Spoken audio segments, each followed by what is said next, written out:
체중 210kg의 고도 비만이었던 비너스 씨는 그동안 무려 140kg을 감량했다.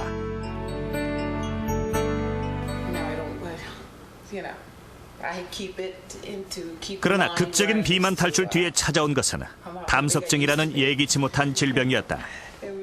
무리한 다이어트가 몸속에 돌을 만든 것이다. 다이어트 때문에 식사를 거르면 담즙 흐름을 방해해서 담석이 생길 수 있습니다. 그래서 특히 여성들이 조심해야 합니다. 식사를 거르면 안 됩니다. 조금이라도 먹어야지. 음식을 전혀 먹지 않으면 쓸개 수축이 잘 안 돼서 담석이 생기기 쉽습니다. 식사를 거르면 간에서는 그 보상작용으로 콜레스테롤을 많이 만들어내고 이것이 담즙과 함께 쓸개에 쌓이게 된다. 정상적인 경우라면 쓸개는 수축작용을 통해 이것들을 쓸개 밖으로 내보내지만 오랫동안 굶고 있으면 수축력이 떨어져 쓸개 안의 콜레스테롤 수치가 높아진다. 이때 콜레스테롤을 단단한 덩어리로 만드는 점액소가 나와 담석이 생기는 것이다.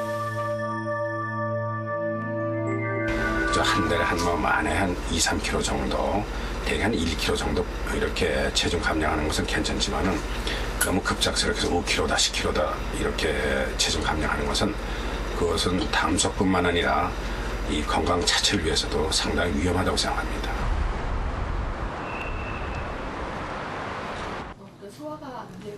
콜레스테롤 담석은 폐경기의 중년 여성에게서도 많이 발생한다. 올해 55살인 이정임 씨는 1년 전부터 원인을 알 수 없는 복통으로 고생해왔다.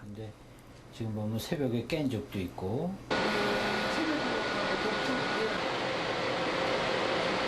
초음파 검사 결과 원인은 쓸개 안에 생긴 담석으로 밝혀졌다.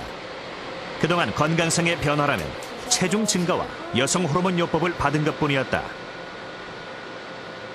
근데 최근 1-2년 사이에 그 증상이 악화되고 자주 불편함을 느꼈다 그러는데요. 최근 1-2년 사이에 그분이 변동이 있었던 거는 체중이 갑자기 늘었습니다.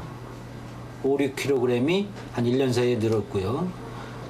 이 비만이 갑자기 오는 비만이 담석을 조장시킬 수 있습니다. 두 번째는 그분이 그 갱년기 증후군으로 인해서 여성 호르몬을 복용하셨는데요. 그 여성 호르몬이 그 담석을 잘 생기게 한다. 간에서 분비되는 담즙에는 콜레스테롤을 녹이는 담즙산이 들어있는데 여성 호르몬인 에스트로겐은 이 담즙산의 분비를 억제시켜 콜레스테롤의 농도를 높인다.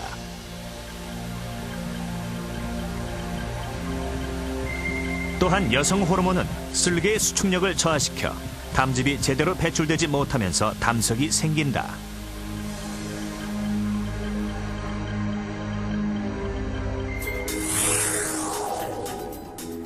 미국 의학협회지는 최근 여성 호르몬이 담석증에 미치는 영향이라는 논문을 통해 여성 호르몬 요법이 폐경기 여성의 담석증 발생률을 높인다고 지적하기도 했다.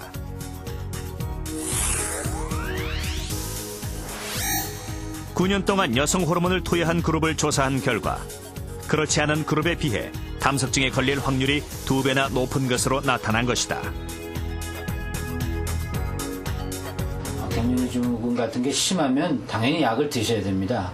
그런데 그런 경우에 담석이 있거나 또는 그런 걱정이 되시는 분은 역시 그 얼소데옥시산 같은 그 경구용의 굉장히 안전한 약이니까요. 같이 드시는 것이 도움이 되겠고 그런 약을 장기 복용하시는 분은 1년에 한 번씩 초음파 검사를 권합니다. 쓸개에 대한 그 평가를 받으셔야 됩니다.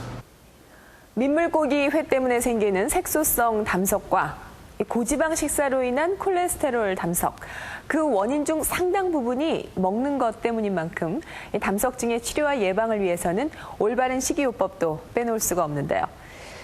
기존에 알려져 있는 식이요법 가운데 잘못된 것이 몇 가지 있습니다. 가장 대표적인 것이 이 물과 맥주를 마시면 소변을 통해서 담석이 나온다는 것인데요. 소변을 통해서 배출되는 돌은 신장과 요도에 있는 결석으로 쓸개 속에 돌인 담석과는 전혀 상관이 없는 얘기입니다. 두 번째로 칼슘을 많이 먹으면 담석에 걸리거나 악화된다는 설인데요. 요도결석의 경우 과다한 칼슘 섭취가 문제가 되지만 담석에는 영향을 주지 않습니다. 우유나 또 멸치, 시금치 같은 이 고칼슘 식품은 평소대로 먹어도 상관이 없는 것이죠. 그렇다면 이미 담석 수술을 한 경우나 또 담석을 예방하려고 하는 경우에는 어떤 음식을 섭취하는 것이 좋을까요? 최신 해외 연구와 전문가들을 통해 그 방법을 알아봅니다.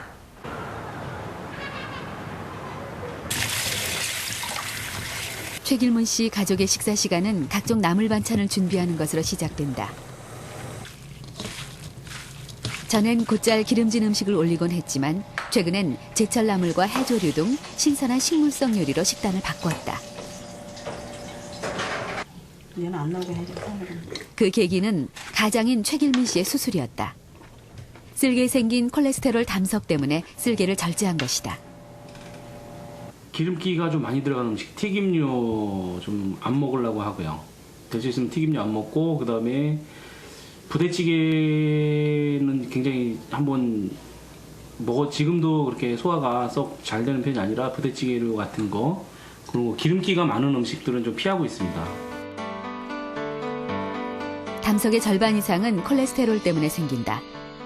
새우나 계란 노른자, 순대, 조개, 치즈와 버터처럼 콜레스테롤 함유량이 높은 음식은 담석 예방과 재발 방지를 위해 제한하는 것이 좋다.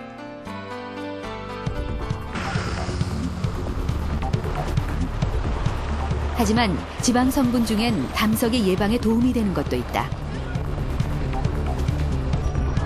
고열량 고지방 식단으로 비만 인구가 많은 미국에서는 몇 년 전부터 지중해식 요리가 큰 인기를 끌고 있다. 뉴욕의 한 지중해식 요리 전문점. 손님들이 가장 많이 찾는 것은 대표적인 지중해식 재료인 생선과 올리브 오일 그리고 견과류를 사용한 음식들이다. 손님들은 이곳 음식이 맛있을 뿐 아니라 건강을 지켜준다고 믿고 있다.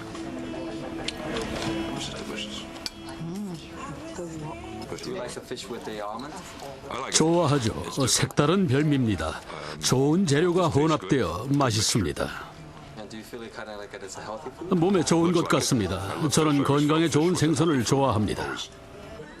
남편과 함께 적어도 일주일에 2번은 옵니다. 지중해식 음식에는 송아지 고기, 생선 등의 견과류, 올리브 오일, 신선한 채소 등이 곁들여 있습니다. 그야말로 건강식이죠. 아주 좋아합니다.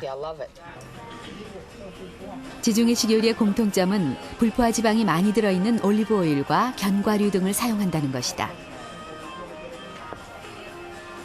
그렇다면 이 음식들이 우리 몸에 미치는 영향은 과연 어떤 것일까?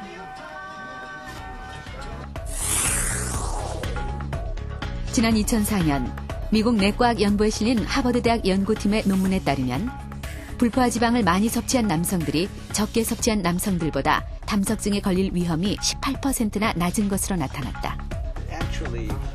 체중이 증가하면 담즙의 콜레스테롤 용해도가 낮아집니다. 따라서 담석이 잘 생길 수 있습니다. 올리브 오일 같은 지중해식 음식에는 콜레스테롤을 잘 녹일 수 있는 불포화 지방산이 많이 들어 있습니다. 지중해식 음식이 담석 생성을 방지할 수 있는 것은 바로 이 때문입니다. 과다한 지방 섭취로 생기는 콜레스테롤 담석을 지방 성분의 일종인 불포화 지방으로 다스린다는 것이다. 그렇다면 여성들의 경우는 어떨까?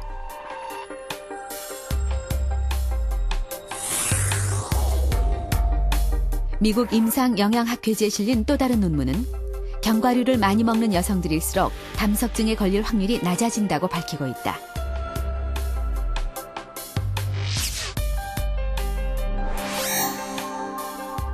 (8만여) 명의 여성들을 조사한 결과 주 5회 이상 견과류를 먹는 여성들의 경우 월 1회 이하로 견과류를 먹는 여성에 비해 담석증 발생률이 22%나 낮았다. 최근 국내에서도 견과류에 대한 관심이 높아지고 있다. 요가 강사로 잘 알려져 있는 원정혜 교수의 집. 원정혜 교수의 어머니 정영자 씨는 몇 년 전부터 다양한 견과류 요리를 직접 개발해서